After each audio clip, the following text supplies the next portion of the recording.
41-year-old Martin Munez of Cleveland, Ohio, is behind bars and is accused of shooting 5 family members, killing 4 of them, and leaving a child in a critical condition.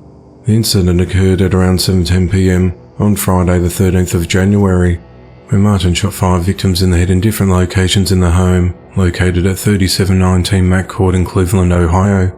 At 7:48 p.m, Martin flagged down officers in a police cruiser and said that he did something bad, and then told them about the shooting and where the victims were located. He was immediately placed into custody. Initially, 3 victims were confirmed dead at the scene, while 2 others were found in a critical condition. The victims found dead at the scene were identified as 69-year-old Miguel Gonzalez, 34-year-old Angelic Gonzalez, and his 16-year-old son Jaden Baez. Police confirmed Angelic, Miguel and Jaden are Martin's sister, father and nephew.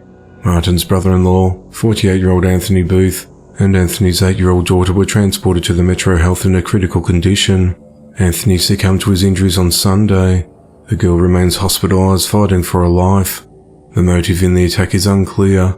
Cleveland Police Sergeant Jennifer Ciachia said that it appears to be a domestic violence incident, and that the suspect and the victims are related, adding that on behalf of the department, our hearts go out to the family, she said.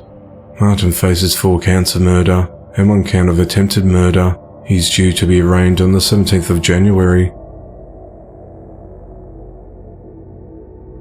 An Indiana University student was stabbed multiple times in the head while aboard a bus on Wednesday because she was Chinese. 56-year-old Billy Davis allegedly told officers that she targeted the student for no other reason than her race. She said that the 18-year-old student would be one less person to blow up our country. Billy was originally charged with battery until hospital workers found 7 stab wounds on the victim's head. Police re-interviewed Billy the next day in jail and allegedly admitted to using a folding knife in the racially motivated attack. She was additionally charged with attempted murder, but it's unclear if she'll be charged with a hate crime. The attack was completely unprovoked, police said.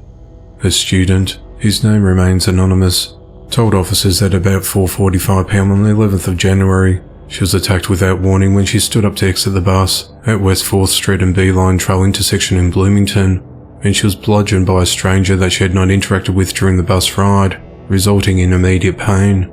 Police said Billy spontaneously struck the student as she waited for the doors to open. Police reviewed surveillance footage of the incident, which showed the victim remained at the scene bleeding, while Billy got off the bus and walked towards Kirkwood Avenue. A witness followed Billy in order to give locations to police before she was taken into custody. Billy's been held at the Monroe County Jail on a $100,000 bond.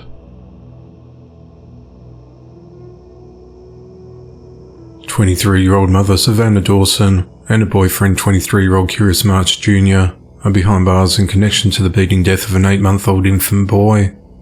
At 6:27 p.m. on Monday the 9th of January, first responders were dispatched to a home at 2460 Hiawatha Street in North Linden, Ohio, on report of a child not breathing. The child was rushed to the Nationwide Children's Hospital, where doctors discovered that the infant had serious and suspicious injuries and was pronounced dead at 6:51 p.m. Doctors notified Columbus Police Homicide Unit after they found numerous broken bones. Some broken bones were healing fractures and the right leg was an acute fracture. Investigators questioned Savannah and Curious, when the couple allegedly told them that they had no idea how the boy received his injuries, but they suggested other 3-year-old children in the home could have been responsible. On the 11th of January, an autopsy was completed, and it was determined that the baby died of blunt force trauma and his death was ruled a homicide. The child suffered from brain bleed and had bruising on his skull. The numerous broken bones were consistent with abuse and were not accidental in nature. Authorities went to arrest the couple for murder that night, but they had fled to New Straitsville, roughly 50 miles away where Savannah grew up. On the morning of Friday the 13th of January, the pair turned themselves into authorities in Perry County. They're held at the Southeastern Ohio Regional Jail and are expected to appear in court this week to be extradited back to Franklin County. Other children living in the home have been placed in the care of relatives.